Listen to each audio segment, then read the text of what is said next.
Good evening and welcome. Thank you all so much for coming here. And how about another hand for Patrick? Oh my goodness.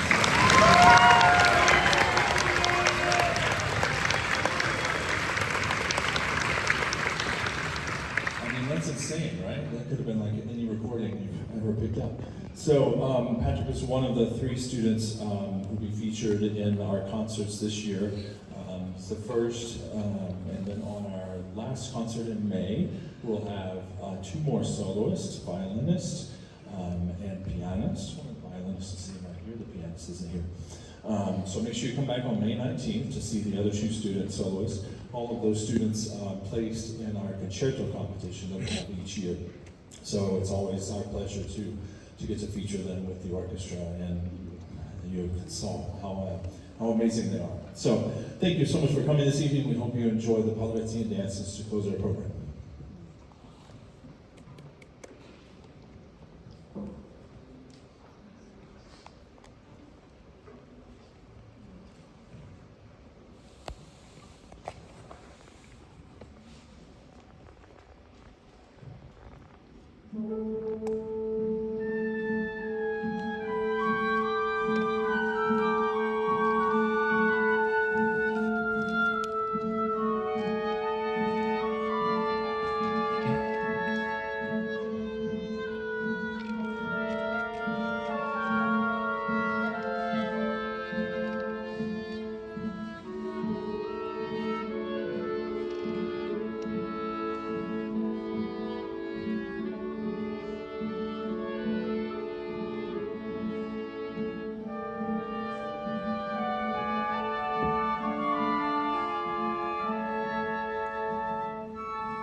Thank you.